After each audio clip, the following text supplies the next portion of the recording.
한국인이 가장 사랑하는 반찬이자 누군가에겐 추억을, 또 누군가에겐 그리움을 선사하는 국민 생선 고등어.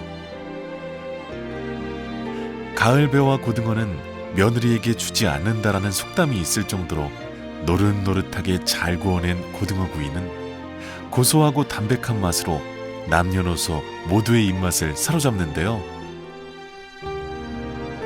바다와 맞닿은 부산은 고등어의 도시라고 해도 과언이 아닙니다.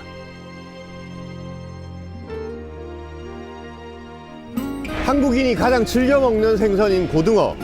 이 고등어는 특히 부산과 많은 인연이 있습니다.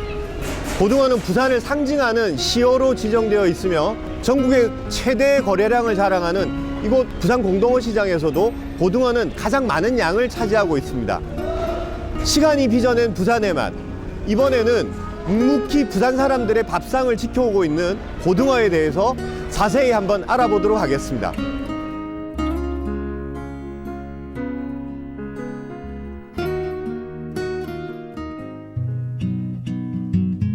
부산에서 가장 먼저 아침이 시작되는 곳. 우리나라 수산업의 중심지인 부산 공동어 시장은 1963년 개장 이후 반세기가 넘는 시간 동안 국내 수산물 위판의 약 30% 이상을 책임지며 우리나라 최대의 산지 시장으로 성장해 왔는데요. 찬바람이 불기 시작하면 이곳은 단골 손님, 고등어의 등장으로 그 어느 때보다 활기가 넘칩니다. 고등어를 알아보는 첫 번째 여정은 뭐니 해도 바로 이 부산 공동어 시장에서부터 시작해야 할 것 같습니다. 우리나라 먼바다에 잡힌 이 고등어들이 모두 이곳 공동어 시장으로 몰리고, 이 공동어 시장에서는 매일 새벽 6시부터 경매가 진행된다고 합니다. 지금 벌써 굉장히 분주한 모습인데요. 이곳에서 고등어가 경매되는 장면들을 한번 살펴보도록 하겠습니다.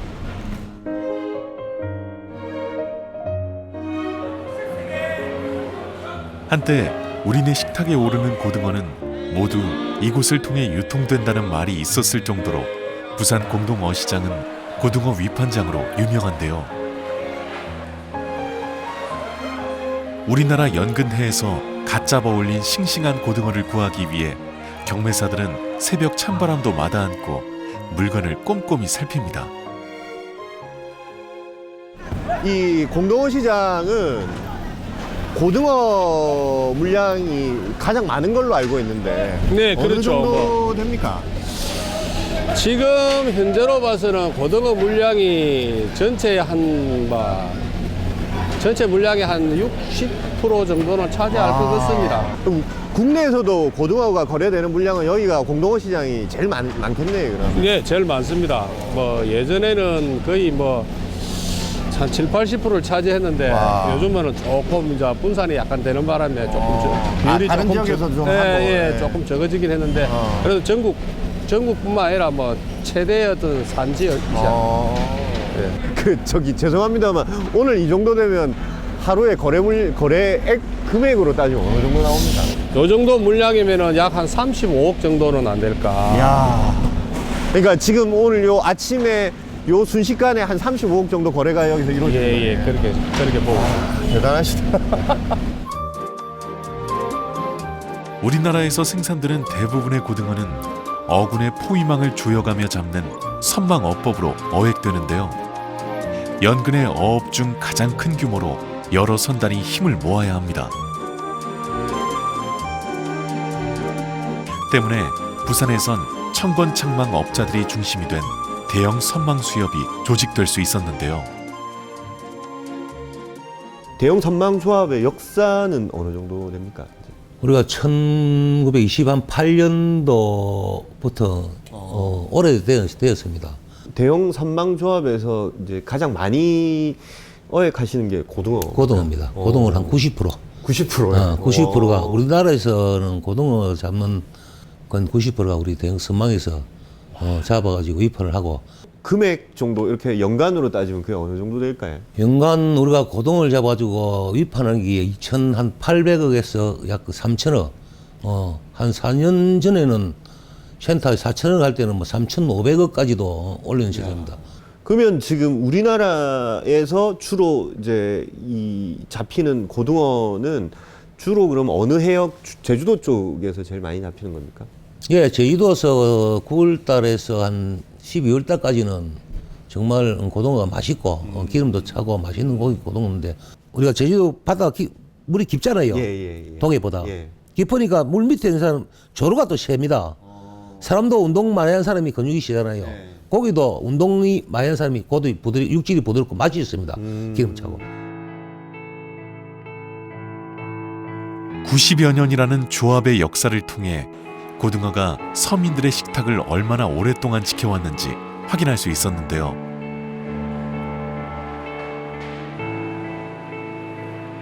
부산 지역 경제 발전에 중추적인 역할을 해왔다고 해도 과언이 아닙니다.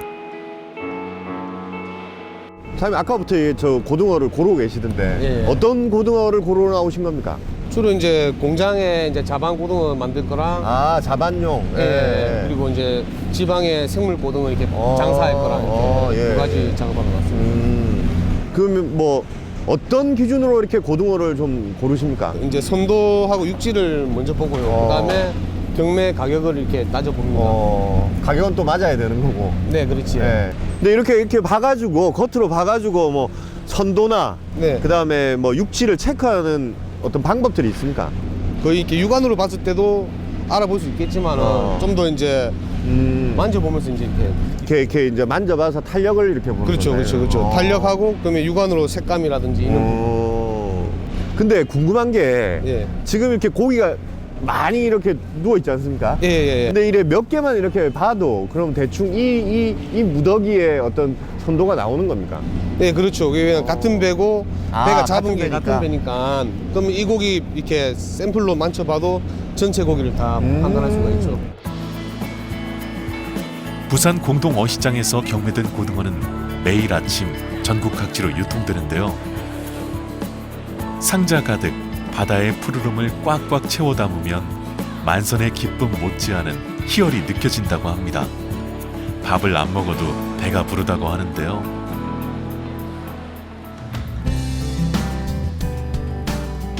고등어의 유통 과정을 살피기 위해 다대동에 위치한 한 공장을 찾았습니다. 부산은 국내 최대의 고등어 산지답게 자반 고등어와 냉동 고등어 품질 인증 업체도 많은데요. 사장님 그 아침에 이제 저기 공동어 시장에서 경매받은 걸 지금 여기서는 자반 고등어를 만드는 과정. 네, 맞습니다. 예, 아침에 새벽에 나와서 고기 산 거를 이제 제품 생산하기 위해서 이렇게 공장에 갖고 온 거죠.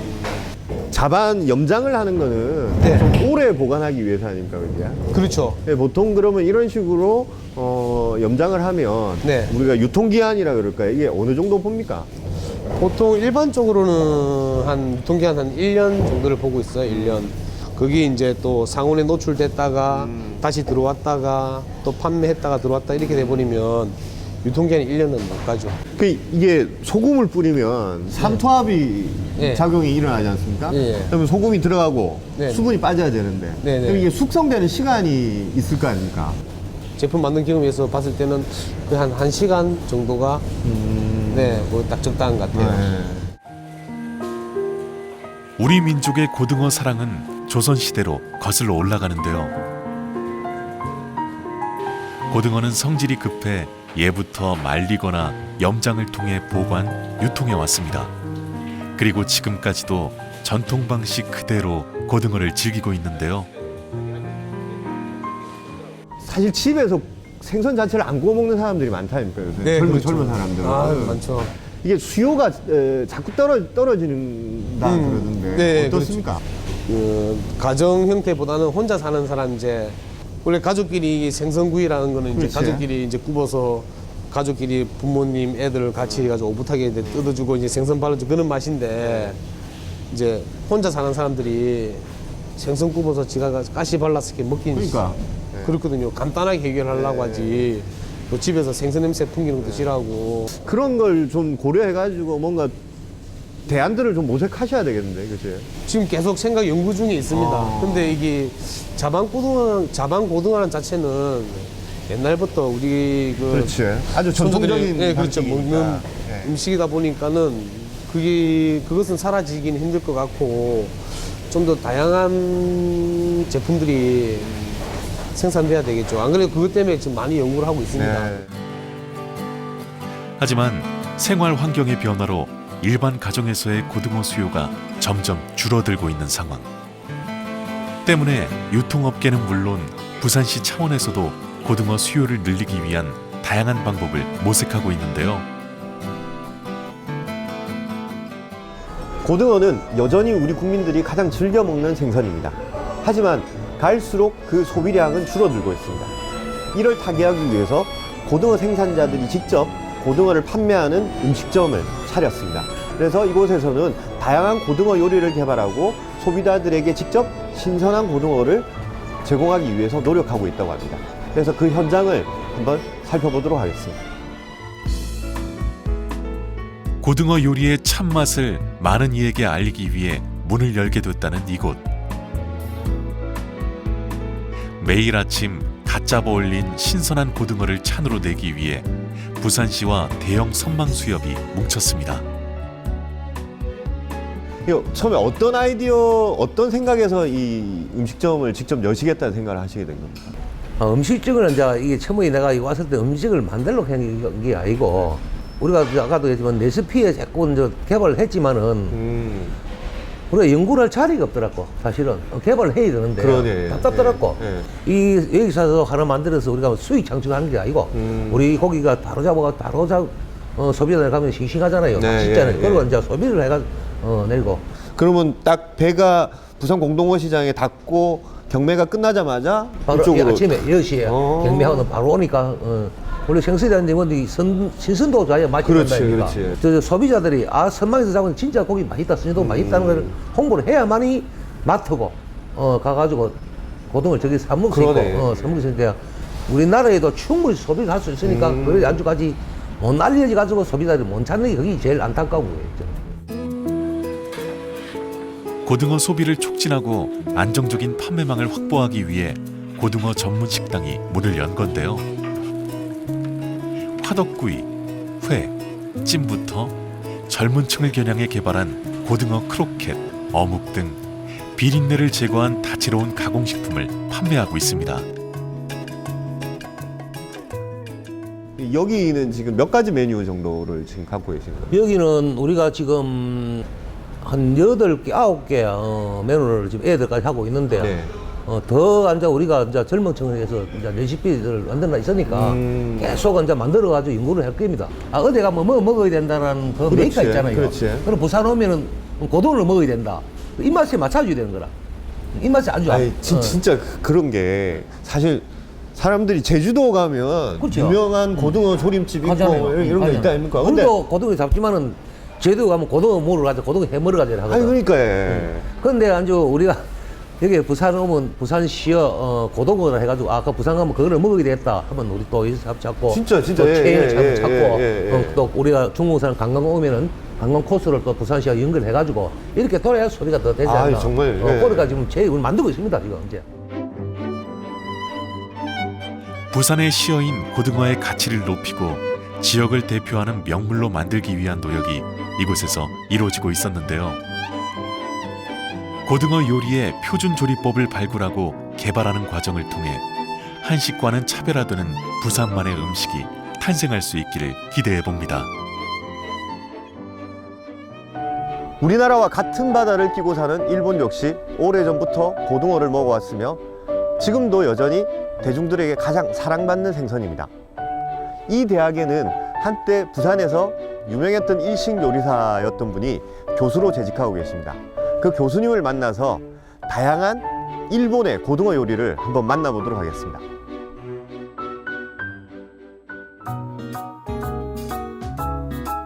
고등어를 지역 대표 브랜드로 육성하고 알리기 위한 노력은 학계에서도 이어지고 있는데요.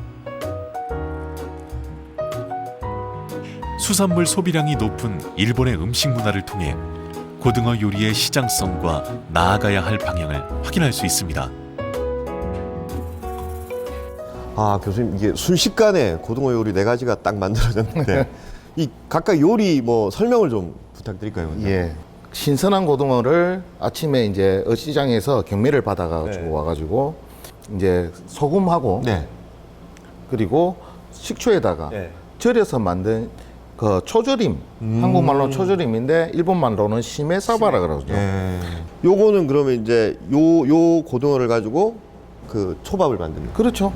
초밥을 만들었는데 위에 올린 다시마는 기장산 다시마로 했습니다. 이 다시마를 이렇게 해주는 이유가 있습니까? 호텔에 처음 취직을 했을 적에 고등어를 이렇게 드리면 손님들이 싫어하셨습니다. 싸구려 생선 준다고. 집에서도 구워 먹는데 뭐 내가 이거 호텔까지 비싼- 호텔까지 와서 뭐 고등어를 먹을 이유가 있나. 그래서 위에다가 올려서 드리니까 고등어의 비린 맛도 잡아주고 손님들이 더 선호를 하는 거죠. 이제 좀 더 이 아이 때문에 비리다는 선입견이 조금 날아갔다고 보시면 됩니다. 고등어는 불포화 지방산이 풍부해 성인병 예방에 도움이 되는 것은 물론 도파민과 세로토닌 수치를 높여 우울증을 떨치는 데도 효과적인데요.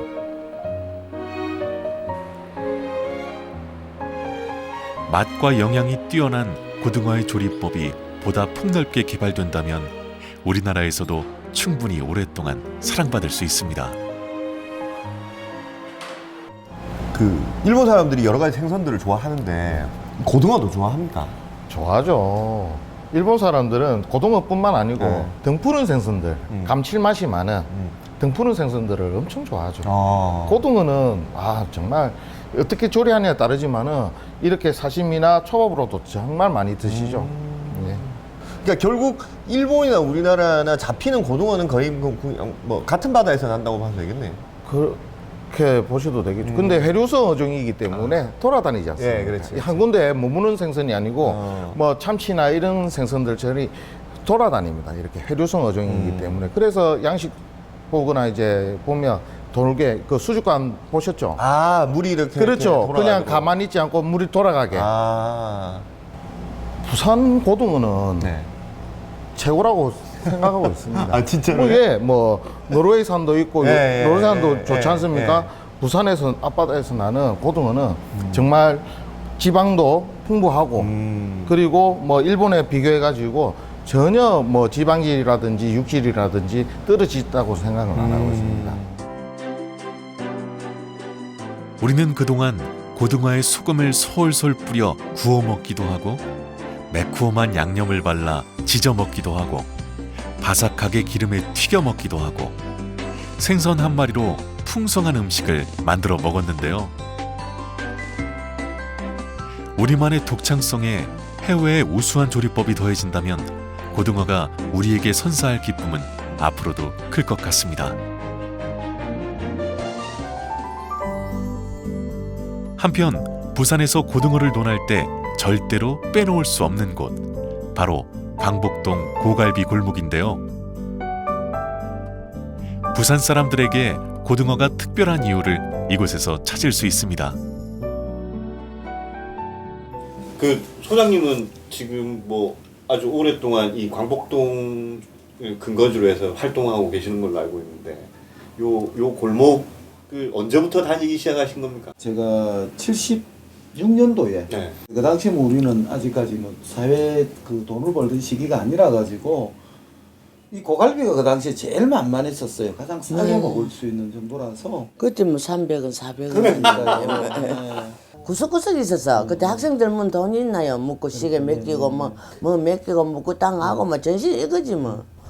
옛날에 학생 때 오시던 분이잖아요. 이제 결혼해가 한 60대 초반들 많이 좀 하면서 구경 나왔다 오시는데 이래 비싸졌나? 그러니까요. 그래서 근데 아저씨 이 돈 생각하지 추억 잡수고 가 있어. 지금 절대로 돈을 따지면 이거는 이제 추억 잡수고 가 있어. 네. 그래 말 할 수밖에 없어요 지금 뭐. 주머니 사정이 여의치 않았던 1960년대 서민과 대학생들은 저렴한 고등어 구이를 안주 삼아 즐겨 먹었고 고등어에 기름기가 많아 구울 때 연기가 많이 나는 것이 마치 돼지갈비를 굽는 것 같다 하여 고갈비라는 별명이 붙었다는데요. 배고픈 대학생들이 누릴 수 있는 유일한 호사였습니다.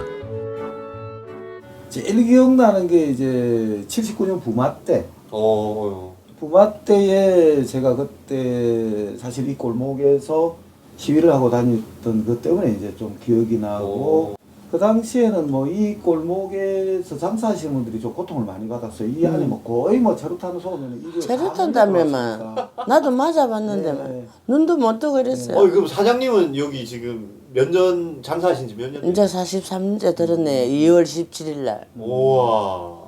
그거다는 또 고등어를 안 하고 고갈비를 하네. 이 고갈비는 무슨 고갈비가.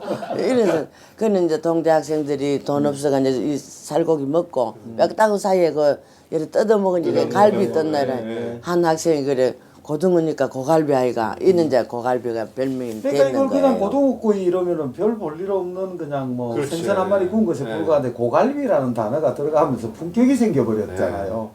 못 먹던 시절에 이제 뭐 요거라도 뜯어 먹는다고 예. 이제 돈도 없고 먹을거리가 귀하던 시절 소갈비나 돼지갈비는 아니지만 그래도 갈비를 뜯었다는 기분을 낼 수 있는 음식이었는데요. 부산 근대사의 격동을 곁에서 묵묵히 지켜보며 서민들을 위로하는 넉넉한 음식이었습니다.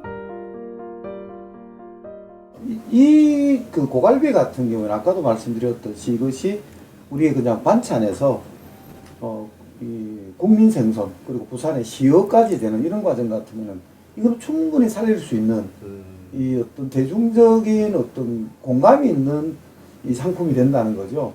아직까지 뭐 고등어가 가격이 오를 때는 오르지만 쌀 때는 싸기 때문에 이 정도 같으면은 서민들이 가게를 하기에 딱 좋다는 거예요. 빈터 내지는 어떻게 도시재생과 관련해 가지고 대책이 없다 싶으면은 당분간이라도 왜 없는 서민들을 위해서 그 공간을 이래 일부러 조성이라도 해놔 놓으면은 원래 또 이런 게 있잖아. 타운이 형성되면은 같이 또 공생이 되는 거지.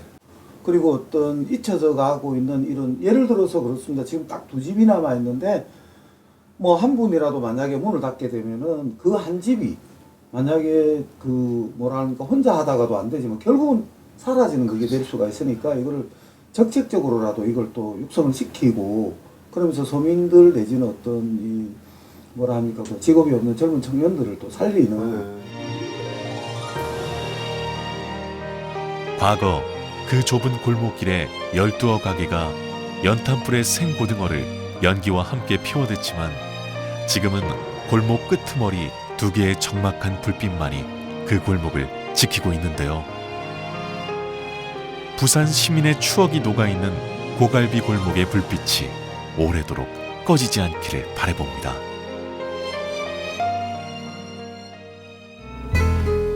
몇만 원이 넘는다는 서울의 꽃등심보다 맛도 없고 비린지는 몰라도 그래도 나는 안다네 그동안 내가 지켜온 수많은 가족들의 저녁 밥상 소박한 밥상의 단골 메뉴로 서민들의 고단한 하루를 위로하던 고등어. 소탈하지만 속이 꽉 찬 부산 시민과 닮았습니다. 고등어, 갈치, 오징어는 우리 국민들이 가장 즐겨 먹는 생선입니다. 그런데 갈치랑 오징어는 예년에 비해서 수확량이 많이 줄었다고 합니다. 하지만 고등어는 여전히 우리 바다에서 많이 잡히고 있습니다. 그런데 부산은 전국에서 가장 많은 고등어 거래량을 자랑하고 심지어 고등어가 부산을 대표하는 시어로 지정이 돼 있음에도 불구하고 뭐 부산하면 딱 떠오르는 고등어 음식도 없고 그리고 유명한 음식점을 찾아보기도 힘든 실정입니다. 그래서 앞으로는 부산을 대표할 만한 고등어를 활용한 향토 음식도 좀 개발되고 그리고 고등어를 맛있게 먹을 수 있는 그런 전문점들이 지금보다는 좀 더 많이 늘어났으면 하는 그런 바람을 가져봅니다.